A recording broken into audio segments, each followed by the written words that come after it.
നാട്ടിലൊക്കെ നേരത്തെ വീട്ടിലും പരിസരത്തൊക്കെ പാമ്പിൻ്റെ ബുദ്ധിമുട്ടുണ്ടായാൽ നമ്മൾ എന്ത് ചെയ്യും?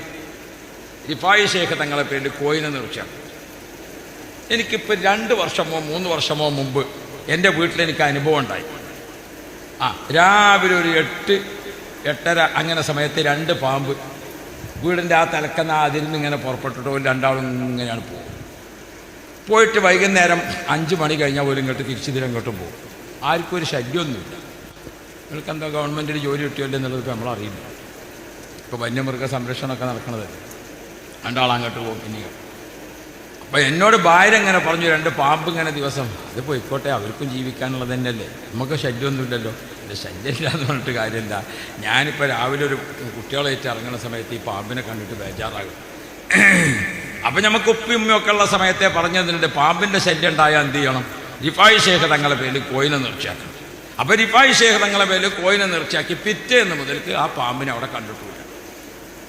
ഇതിപ്പോൾ എൻ്റെ അനുഭവത്തിലുള്ള സംഗതിയാണ്. ഇപ്പം നിങ്ങൾ ഇല്ല എന്ന് പറഞ്ഞിട്ട് കാര്യമില്ല.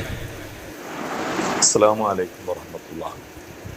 സഹോദരങ്ങളെ, അബ്ദുറഹ്മാൻ ദാരിമി കൂറ്റമ്പാറയുടെ ഈ വീഡിയോകളൊന്ന് കേട്ടു നോക്കി. ദാരിമി എന്ന് പറഞ്ഞാൽ നന്ദി ദാറുസ്സലാം അറബി കോളേജിൽ നിന്ന് പഠിച്ചിറങ്ങിയ ആളാ. അതായത് എൻ്റെ ഓർമ്മ ശരിയാണെങ്കിൽ EK അബൂബക്കർ മുസ്ലിയാർ പ്രിൻസിപ്പൾ ആകുന്ന കാലത്ത് അവിടുന്ന് പഠിച്ചിറങ്ങിയ ആള്. സമസ്തയുടെ 10 പതിറ്റാണ്ടുകളോളം ജനറൽ സെക്രട്ടറിയായ ശംസുൽ ഉലമ EK അബൂബക്കർ മുസ്ലിയാർ എന്ന് പറയുന്ന പണ്ഡിതൻ. അന്ന് തന്നെ KC ജമാലുദ്ദീൻ മുസ്ലിയാരും അവിടെ സീനിയർ മുദരിസായിട്ടുണ്ട്. KC ജമാലുദ്ദീൻ മുസ്ലിയാർ എന്ന് പറഞ്ഞാൽ എൻ്റെയൊക്കെ ഗുരുനാഥൻ കാപ്പിലുംബ്ര മുസ്ലിയാരുടെയും അതുപോലെ നമ്മളെ പുത്തനി മഹല്ല് ഖാദിയായിരുന്ന സംസ്ഥയുടെ മുഷാവറാങ്ങൊക്കെ ആയിരുന്ന കുഞ്ഞാണി മുസ്ലിയാരുടെയൊക്കെ ഗുരുനാഥനാണ് KC ജമാലുദ്ദീൻ മുസ്ലിയാർ. ഇദ്ദേഹവും അവിടെ മുദരിസായിട്ടുണ്ടായിരുന്നു. അപ്പോൾ ആ കാലത്ത് നന്ദിയിൽ നിന്ന് പാസ്സായ അബ്ദുറഹ്മാൻ ദാരിമിയാണ് ഈ സംസാരിക്കുന്നത്. എന്താണ്? പാമ്പിന്റെ ഉപദ്രവം ഇല്ലാതിരിക്കാൻ വേണ്ടി റിഫായി ഷേഖിന്റെ പേരിൽ നേർച്ചയാക്കി. എങ്ങനെയുണ്ട്? അപ്പോ ഇദ്ദേഹം പറഞ്ഞത് എന്താണെന്നറിയോ? ഇക്കണ്ട കിതാബൊക്കെ ഓതിയ മനുഷ്യൻ,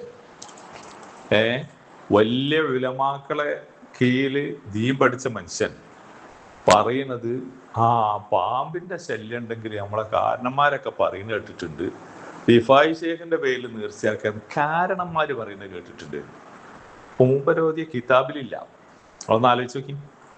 എന്നിട്ട് നേർച്ചയാക്കുക എന്നുള്ള പരിപാടി എത്ര അപകടകരമായ വർത്തമാനമാണ് ഈ മുസ്ലിയാക്കന്മാർ പറയുന്നത് നിങ്ങളൊന്ന് ആലോചിച്ച് നോക്കി സഹോദരങ്ങളെ. ഒന്ന് നേർച്ചയാക്കുക എന്നുള്ളതാണ്. നേർച്ച എന്ന് പറഞ്ഞാൽ ചില്ലറ കാര്യമാണോ?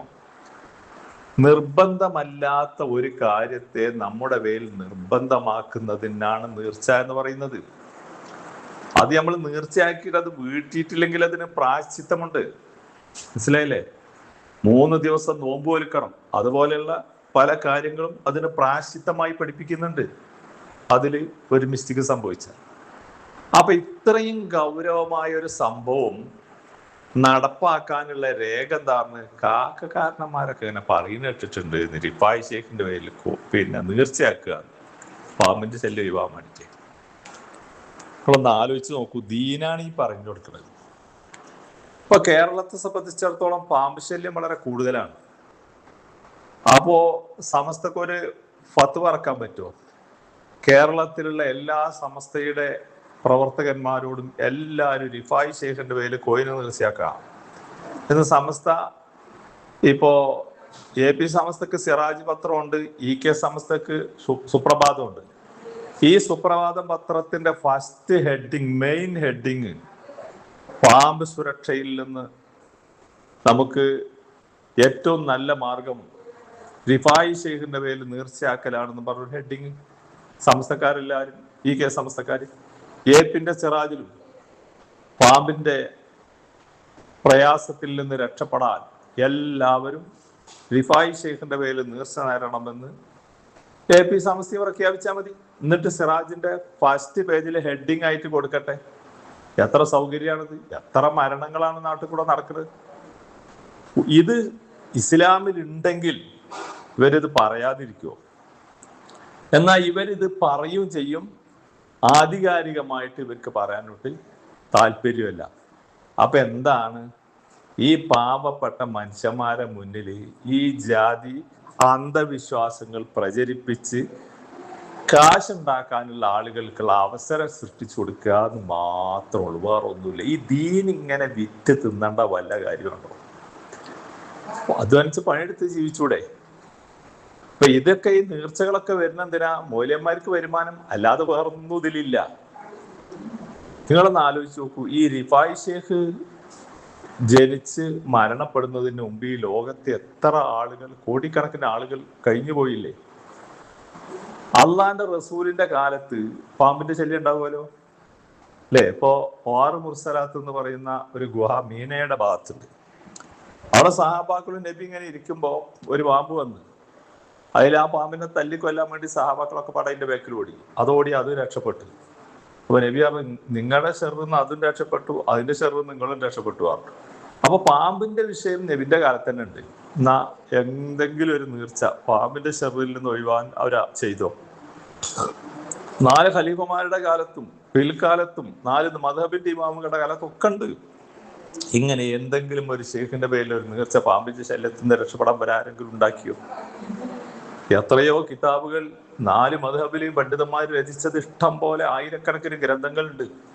വാലത്തുനിന്ന് ഇടത്തോട്ട് എഴുതിയ ഒറ്റ കിതാബിൽ ഒരു വരി ഇതിന് കാണിക്കാൻ ഇസ്ലാമിന്റെ 4 ഒരു പ്രമാണം ഉദ്ധരിച്ചതായിട്ട് നമുക്ക് കാണാൻ കഴിയും? ഇല്ല. അപ്പൊ അള്ളാന്റെ ദീനിനെ കച്ചവടമാക്കി നടത്തുന്ന പരിപാടി എന്നല്ലാതെ ഇതിനെപ്പറ്റി നമുക്കൊന്നും പറയാനില്ല. മൈക്ക് കെട്ടി തലേക്കെട്ടും കെട്ടി മൂല്യന്മാര് പരിശുദ്ധമായ ദീനിനെ പച്ചക്ക് നശിപ്പിക്കുന്ന യഥാർത്ഥ രൂപമാണ് ഈ വീഡിയോയിലൂടെ നമുക്ക് കാണാൻ കഴിയുന്നത്. അസ്സലാമു അലൈക്കും.